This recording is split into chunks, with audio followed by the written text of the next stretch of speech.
Well guys, according to a brand new report, Professor X was not the only member of the mutants that would appear in Doctor Strange in the Multiverse of Madness, as a completed sequence featuring Michael Fassbender as Magneto was shot and they had it complete, but ultimately decided not to include it in the final version of the film.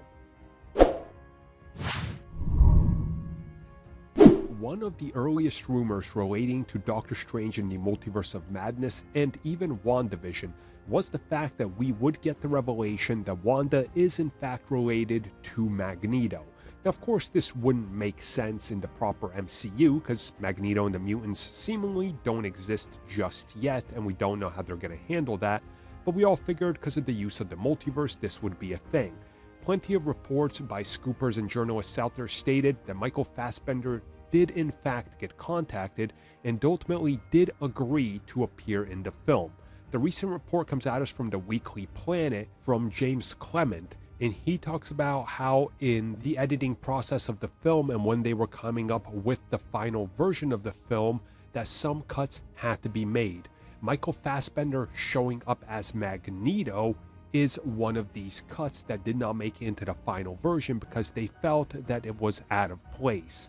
Now, there's no other details in where this would have fit in, but other people have already speculated and shared the story that they believe that his cameo would have obviously been featured during the sequence where Wanda is mind battling Charles Xavier, which honestly makes sense. And recently when we talked about that whole film in the spoiler cast and various other places we've talked about it, such as our podcast, we talked about the idea of how they could have really tossed it in there, and maybe this could have worked and maybe it wasn't there and they decided to cut it out because it just wouldn't have made sense and people would have been more confused.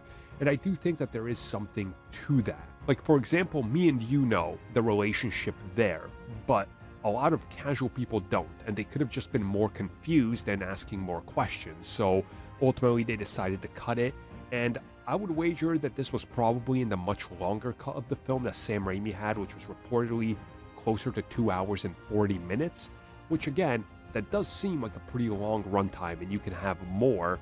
But if we just look at the film the way the final cut is, they never outright even mention mutants. You just got to know who Professor X is.